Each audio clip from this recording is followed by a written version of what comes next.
perkataan-perkataan yang diucapkan oleh Yang Berhormat Balik.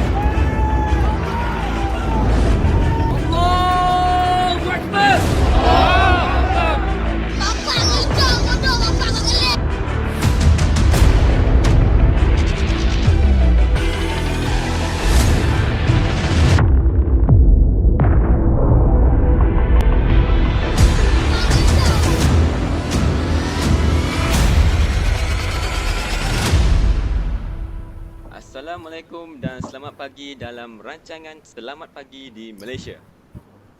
Berdasarkan video yang dipaparkan tadi, suasana yang ditunjukkan sungguh tegang dan panas sekali di antara masyarakat.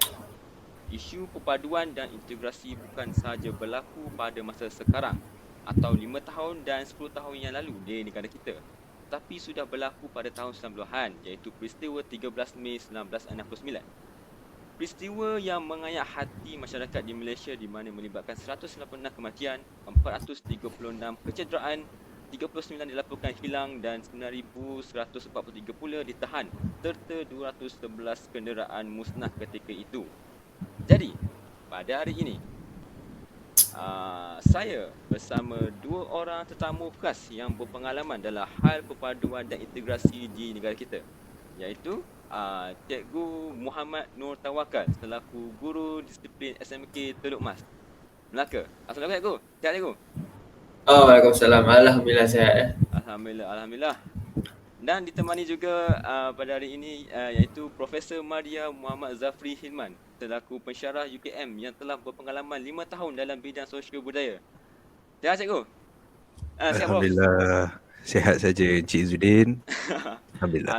Alhamdulillah dua tetamu kita pada hari ini dua-dua sihat. Jadi tanpa membuang masa, saya meminta mengajukan soalan kepada Cikgu Tawakal. Cikgu Tawakal, bolehkah? Ya, saya. Bolehkah Cikgu mengupas sedikit apakah faktor yang menyebabkan perpaduan dan integrasi yang susah untuk dicapai di negara ini? Dipersilakan. Okey, baiklah. Yang pertama sekali, terima kasihlah Tuan Moderator Encik Izzuddin Ali kerana menyebut saya dan juga Prof Zafri untuk menghadiri program hari ini. Okey. Jadi tanpa berlengah masa lagi, saya akan teruskan dengan jawapan saya untuk soalan yang diberikan tadi. Jadi sebenarnya isu integrasi dan juga perpaduan ni sememangnya sesuatu yang tak asing lagi bagi kita sebagai rakyat Malaysia. Jadi sebenarnya terdapat beberapa faktor yang menyulitkan lagi proses untuk kita mencapai perpaduan di negara ini, dan saya akan nyatakan 3 faktor lah. Okey, faktor yang pertama adalah dari segi agama dan juga kebudayaan. Seperti yang kita sendiri tahu, setiap kumpulan etnik ni mereka mempunyai agama dan kebudayaan yang berlainan. Setiap kaum pula mereka mempunyai adat resam, bahasa, budaya dan juga sistem nilai yang berbeza. Masing-masing kurang mengenali, memahami dan mereka juga seringkali menganggap mereka lah kaum yang paling hebat antara semua kaum. Mereka kata kaum yang lain tu tak hebat, kaum lain tu biasa-biasa je. Jadi sikap ni lah yang sebenarnya menguatkan lagi perasaan buruk sangka itu, yang mana ia akhirnya menghalang pergaulan baik antara semua kaum. Jadi faktor yang seterusnya pula adalah dari segi amalan ekonomi yang berlainan. Setiap etnik ni mereka menjalankan aktiviti ekonomi yang tertentu. Ada yang bekerja di kawasan bandar, ada yang bekerja di kawasan kampung. Jadi keadaan inilah yang menyebabkan wujudnya jurang antara setiap etnik ni, dan ia seterusnya mengakibatkan perpaduan di negara kita ini semakin terancam. Dan faktor yang terakhir sekali adalah perbezaan politik mengikut bangsa, kaum dan juga etnik. Dengan adanya persatuan politik, sosial dan ekonomi yang berdasarkan bangsa, kaum dan etnik tertentu, inilah yang telah memperkuatkan lagi identiti sesuatu kumpulan itu, dan ia semestinya akan menimbulkan syak wasangka kerana setiap kumpulan tu seperti yang kita tahu mestilah mereka akan memperjuangkan hak dan kepentingan kumpulan mereka sahaja. parti-parti politik yang berasaskan kepada suku kaum juga, mereka seringkali memainkan pelbagai isu sensitif, antaranya isu budaya, isu bahasa, ekonomi dan juga hak keistimewaan, sehingga ia memburukkan lagi masalah perpaduan di negara kita ini. Jadi sekian saja daripada saya. Saya harap sangat penerangan yang saya sampaikan tadi dapat menjawab segala soalan yang diberikan Tuan Moderator sebentar tadi. Terima kasih. Baiklah, terima kasih kepada Cikgu Tawakal atas informasi yang begitu padat sekali. Baik, sama-sama. Jadi, seperti setiap masalah ada solusinya. Jadi, saya minta Prof Zafri. Prof, bolehkah Ya saya. bolehkah Prof menyuarakan pandangan Prof bagaimana untuk menangani isu-isu sedemikian agar tidak berlarutan hingga ke masa depan? Okey, baiklah. Assalamualaikum warahmatullahi wabarakatuh. Waalaikumsalam. Terima kasih kepada pengurusi majlis Encik Izzuddin kerana sudi menjemput saya, dan terima kasih juga kepada Cikgu Tawakal atas penerangan sebentar tadi. Jadi, berdasarkan soalan yang diajukan tadi, first and foremost, saya sebagai ayah kepada 3 orang berasa sangat bertanggungjawab untuk mendidik mereka yang masih di usia yang boleh dibentuk dan menyuntik sifat-sifat yang baik agar tidak menilai seorang itu hanya dari penampilan. Hal ini tentu akan membantu mereka bersosial, mengenali, memahami dan menghayati semua orang tanpa mengira kaum. Namun, kita selaku ibu bapa mestilah menunjukkan contoh yang baik kerana anak-anak kita akan, apa orang Inggeris kata, copy our footsteps. Bak kata pepatah, bapak borek, anak rintik. Sebagai contoh, saya selalu perasan bahawa drivers di Malaysia ini, kalau pemandu lain buat silap, mereka takkan tengok brand kereta. Mereka takkan tengok number plate. Mereka takkan tengok asal negeri mana. Tidak. Mereka akan terus cari muka pemandu tu dan makin hamun mengikut kaum pemandu tersebut. Contohnya, woi, bagi signal lah woi. Tak ada otak ke? Bangsa saya tak boleh cakap lah. So, jikalau anak-anak atau budak-budak berada di dalam kereta, sudah tentulah mereka akan mula mengikuti dan akan rasa sifat takut dan stereotip terhadap bangsa tersebut. Selain itu, kita juga boleh menjadikan aktiviti sukan sebagai ejen pengerat hubungan antara etnik.